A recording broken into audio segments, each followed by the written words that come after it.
fresh air, the great outdoors. I guess you don't get out much, huh? Comes with a job. Phenomenal cosmic powers, itty-bitty living space. It's always 3 wishes, then back to my portable prison.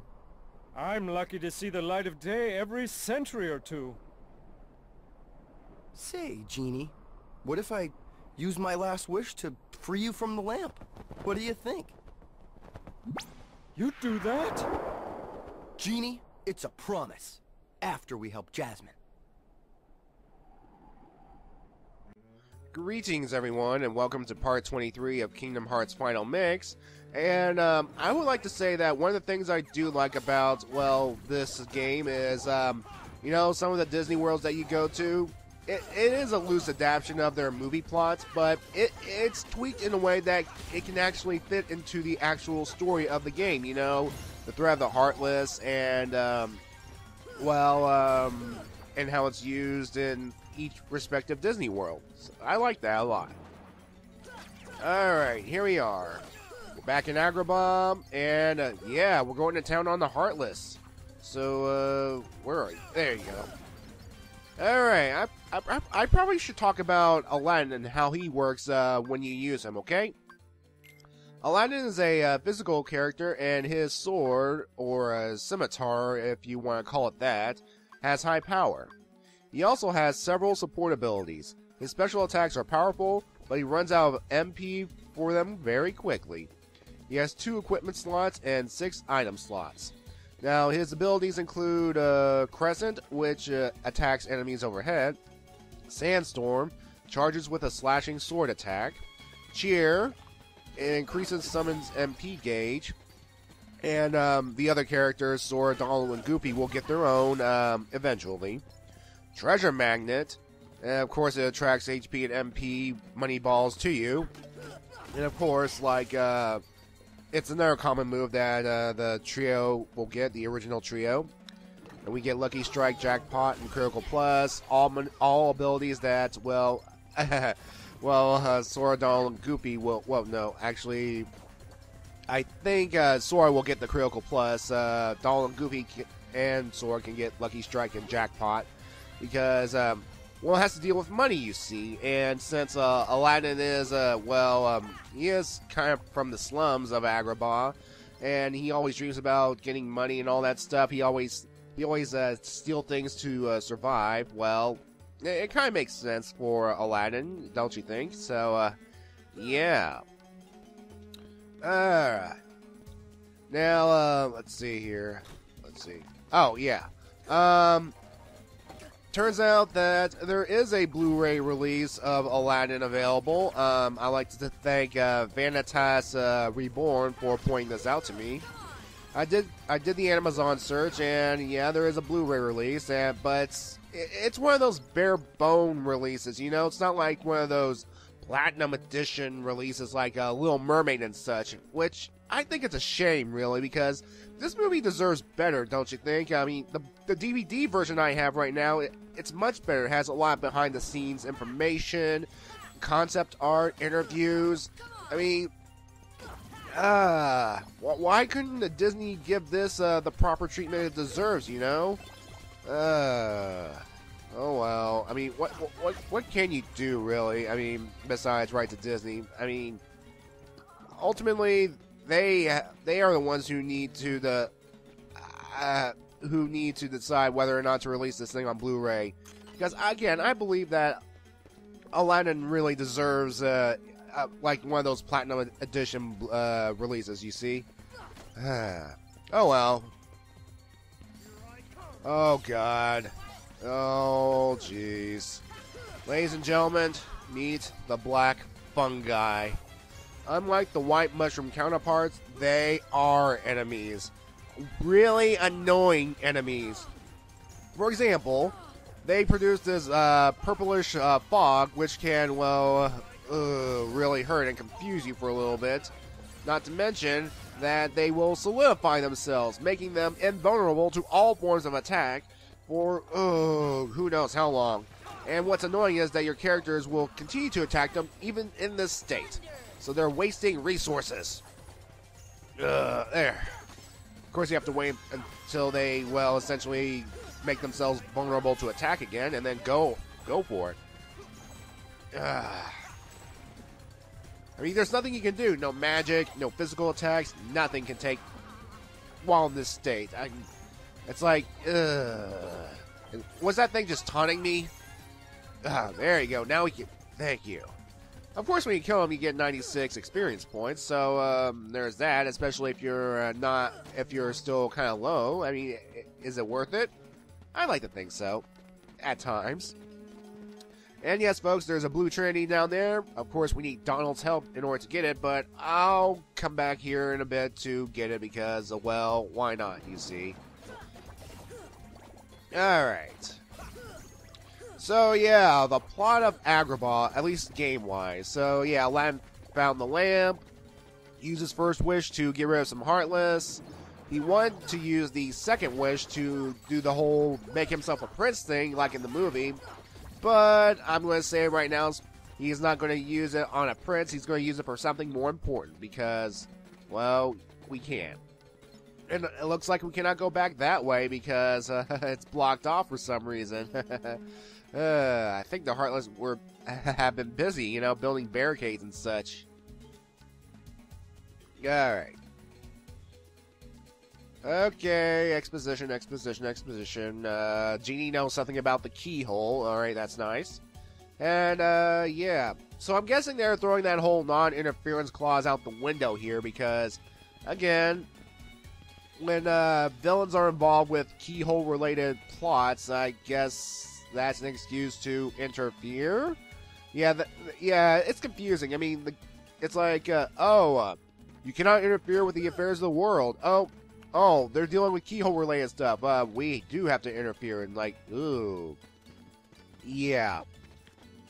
Well, it looks like we're completely blocked in. I mean, there's no way to go forward or back or this way. So we're going to have to traverse along the rooftops in order to get to from point A to point B, which is interesting in itself. So, yeah. Okay, back to the voice acting that I've discussed earlier. Well, I do like how they brought as many of the original cast back. I mean, in last part we got the voice actor for Jafar, and then Jasmine and Iago. I recognize Gilbert Gottfried's voice, and the voice actor for Aladdin. He's the same guy that was in the movie. That's nice. Now, the voice of Genie.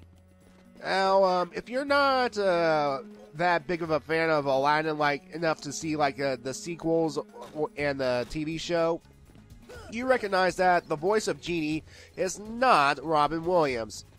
It's actually that of his TV voice actor, Dan Castellaneta. And you may also recognize him as the voice of Homer Simpson, among other roles, that is.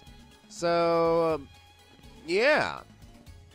Now, to be fair, I do kind of like Dan Castellaneta as Genie, especially like during the TV series.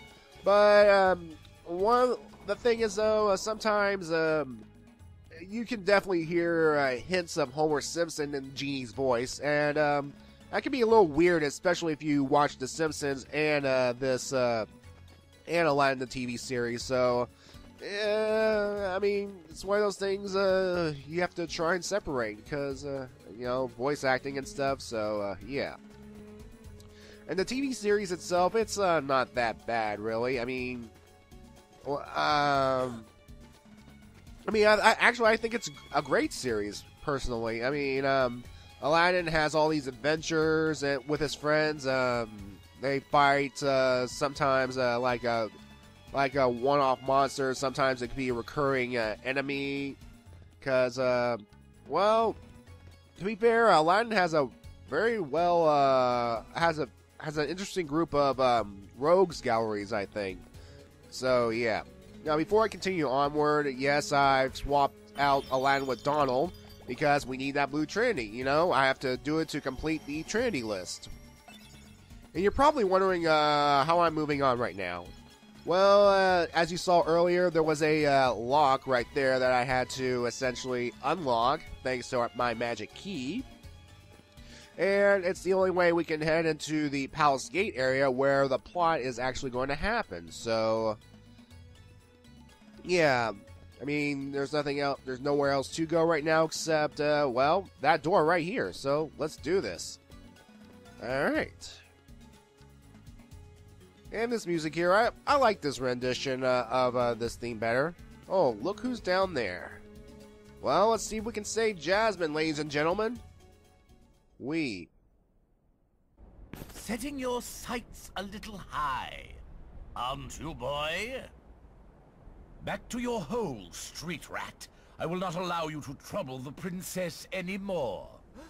Jasmine! I'm so sorry, Aladdin. Genie! Oh, Jasmine, please!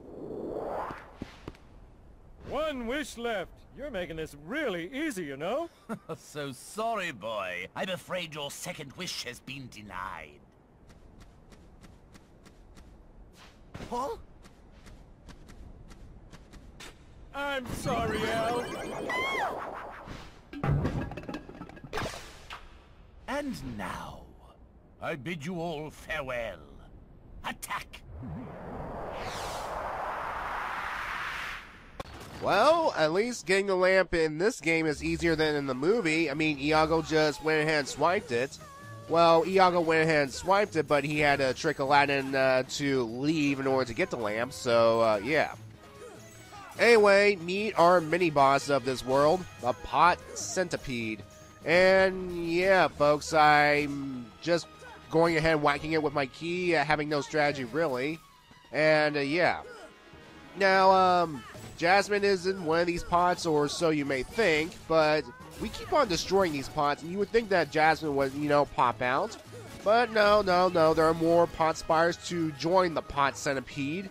And, when you, well, after this fight, spoilers, you can tell that Jafar's trolling with us because, because, you know, Jafar has magical powers, and he's probably teleporting Jasmine from pot to pot to pot, so that, well, we can't exactly get to her. So, yeah, Pot Centipede, huh? Not that threatening, really. Especially since I've leveled up quite a bit in this game. Ooh, Ray of Light. Jasmine!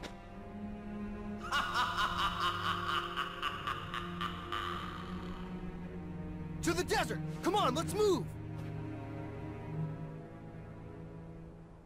Yes, I thought so. Jafar was trolling the heroes the entire time.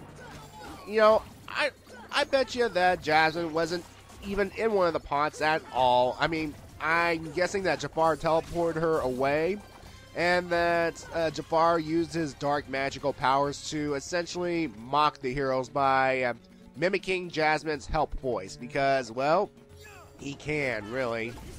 Or maybe it was Iago, you know, giving the help thing, because Iago, at least in the movies, can mimic voices, because, parrot and all? I'm not entirely sure. So, yeah.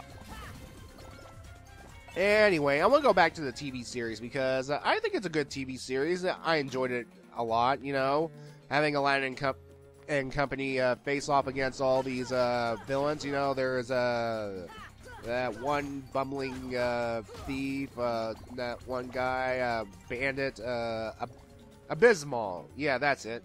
You get it? Abysmal, because he's so bad at yeah. And then there was the, let's see, who else was it? Who else was I fight? That, the Mechanicles. Yeah, that's his name. That guy who, that Greek guy who keeps inventing all these steampunk inventions that he would send out against Aladdin and the heroes. So I remember him being kind of a organized neat freak, I think. That's it. And then I remember the giant cat lady, Mirage. I think that's her. And I think she was kind of creepy, you see. And yeah. Anyway, folks, whoa! Yeah. Ladies and gentlemen, meet another Final Mix exclusive Heartless, Pot Scorpion. And trust me, folks, I did not know what this was at the time, and yeah, I'm being a hasty retreat here because, as you can tell, attacks do nothing on it. There is strategy to defeating this thing, but as of right now, I'm leaving because I have plot to take care of. I have to save Jasmine. Well, we have to save Jasmine. I mean, yeah. Oh boy. So yeah, how did Aladdin know to go to the desert? Well, plot convenience, of course, but plot. We're just gonna say plot, really. Whoa. Yes, we are also introduced to a new Heartless right here, the Fat Bandit. Now, unlike the Fat Body, it will attack using, well, fire. It will shoot fire bursts from its mouth, and it can also shoot streams of fire like so right here. Now, like the Fat Body, its weakness is its back and its head. So yeah, we cannot attack it from the front. So because again, that big old belly is invulnerable to, well, all forms of attack. Well, physical attack at least. You can use magic and kill it no problem. So yeah. And of course, I'm going to say it right now, in the tournaments in Olympus Coliseum, the Fat Bodies and the Fat Bandits will team up. So that's going to be pleasant. Oh boy. Anyway, after doing what you can in Agrabah, let's head on to the desert because, well, that's where Jafar has taken Jasmine. And we need to go rescue her. So yeah. And with that, folks, we will see you in part 24 when we enter the Cave of Wonders.